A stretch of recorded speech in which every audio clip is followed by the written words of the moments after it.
Export private limited company private లిమిటెడ్కి ఆయన managing director.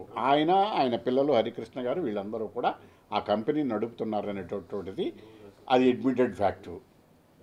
వీళ్ళు వైఎస్ఆర్సీపీ మనుషులు అనేది అడ్మిటెడ్ ఫ్యాక్టు.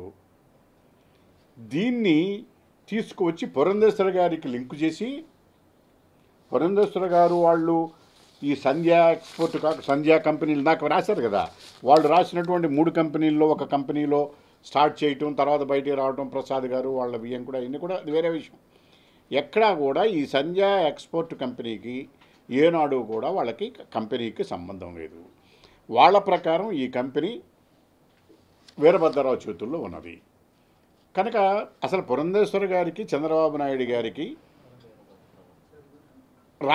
డిఫరెంట్ రాజకీయ విభేదాలు పార్టీలు ఉన్నాయి. ఆవిడ బీజేపీ. అంతకుముందు ఇంకోటి గమనించవలసింది ఏమిటంటే, ఆయన పురంధేశ్వర గారి భర్త వైఎస్ఆర్సీపీ తరఫున కంటెస్ట్ చేశారు అక్కడ పరచూరులో, దగ్గుబాటి వెంకటేశ్వరరావు గారు. ఆయన వైఎస్ఆర్సీపీ క్యాండిడేటు. ఆ తర్వాత వెంకటేశ్వరరావు గారు స్టేట్మెంట్ ఇచ్చారు, నేను ఎన్నికల్లో మీరు నన్ను ఓడించి మంచి పని చేశారు, లేకపోతే వైఎస్ఆర్సీపీ చేసిన పనుల వల్ల నేను తలకాయ దించుకోవాల్సి వచ్చిందని. కనుక ఆయన మీ వైఎస్ఆర్సీపీ పార్టీలో ఉన్నారు. అది ఒక భాగం. ఆయన ఉన్నారో లేదో కాసేపు పక్కన పెడితే ఆయనకి ఈ కంపెనీకి సంబంధం లేదు, పురంధేశ్వర గారికి ఈ కంపెనీకి సంబంధం లేదు. కోనం వీరభద్రరావు గారికి సంబంధం ఉన్నది. ఆయన వైఎస్ఆర్సీపీ మనిషి, పూర్ణచంద్రరావు గారి తమ్ముడు, విజయసాయి రెడ్డి గారికి స్నేహితుడు. వీళ్ళందరూ కలిసి పార్టీ కార్యక్రమాల్లో రెగ్యులర్గా పాల్గొన్నారు. అలాగే ఇదొక సర్కమ్స్టెన్సెస్. దీన్ని కూడా మనం కనుక చూసినట్లయితే, ఇంత బహిరంగ కనెక్షన్స్ మీకున్న తరువాత ఈ ట్రాన్స్పోర్ట్ ఎట్లా జరిగింది, అక్కడి నుంచి బ్రెజిల్ నుంచి ఎలా వచ్చింది, మీరు ఇంకా అనదర్ సర్కమ్స్టెన్సెస్ ఏమిటంటే, ఏ ప్రభుత్వ సహకారము లేకుండా 50,000 కోట్ల విలువ కలిగినటువంటి డ్రగ్స్ డ్రైడ్ ఈస్ట్ పేరుతో విశాఖపట్నం బహిరంగంగా ట్రాన్స్పోర్ట్ చేయటం సాధ్యమా?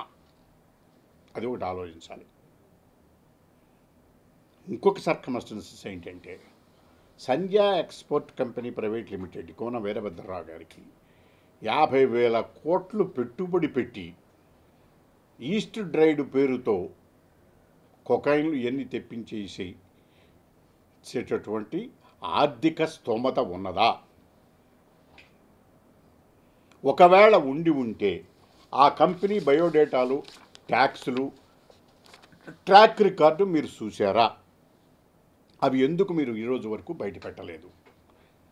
ఫైనాన్షియల్ ట్రాక్ రికార్డు 25,000 కేజీల డ్రైడ్ ఈస్ట్ని ఒకేసారి కంటైనర్లో తెప్పించేటటువంటి ఆర్థిక స్తోమత లేని కోరం వీరభద్రరావు గారి మీద ఈ ట్రాన్సాక్షన్ నెట్టేసి ప్రభుత్వం చేతులు దులుపుకోవటం సమంజసమా?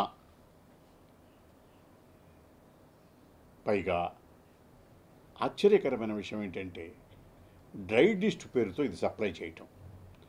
దీనిలో 6 రకాల డ్రగ్స్ ఉన్నాయి. ఒకటి కాదండి, నల్ల మందు ఉంది, మార్ఫిన్ ఉంది, కొకైన్ ఉంది, హెరాయిన్ ఉంది, ఎంటాపమిన్ ఉంది, మెస్టాలిన్ ఉంది. ఇన్ని రకాల 6 రకాలైనటువంటి డ్రగ్స్ దాంట్లో ఉన్నట్టుగా, మత్తు పదార్థాలు ఉన్నట్టుగా ప్రాథమికంగా నిర్ధారించడం జరిగింది. ఇవన్నీ ల్యాబ్కు పంపారు, రిజల్ట్స్ వస్తాయి. ఎంత వచ్చినా కూడా డ్రగ్స్ సప్లై చేస్తున్నారన్నటువంటి తిరుగులేని సత్యం. దీనికి ఈ సర్కమ్స్టెన్సెస్ ఇవన్నీ నిజమా కాదా? నేను అడిగిన ఇప్పుడు ఈ చెప్పినటువంటి పరిస్థితులన్నీ సమాధానం చెప్పవలసినటువంటి బాధ్యత వైఎస్ఆర్సీపీ పార్టీకి, ప్రభుత్వం పైన ఉన్నది. ఇది చెప్పకుండా బుకాయించి తెలుగుదేశం పార్టీ వాళ్ళని తిట్టిదే మీ నేరం మాసిపోదు కదా. ఎందుకంటే మీకు ఇది ఎందుకు చెబుతున్నానంటే, గతంలో 2021లో కూడా ఇట్లాగే విశాఖపట్నంలో ఒకసారి పట్టుబడ్డారు. అది కూడా 25,000 కోట్లు విలువ చేసేటటువంటిది. అలాగే ఆస్ట్రేలియా నుంచి కూడా ఇట్లాగే సప్లై అయితే, మత్తు పదార్థాలు సప్లై అయితే దాని ముందర ఎయిర్పోర్ట్లో దాని లింకు ఆఫ్ఘనిస్తాన్ నుంచి దాని లింక్ ఎక్కడ దొరికిందయ్యా అంటే విజయవాడలో దొరికింది.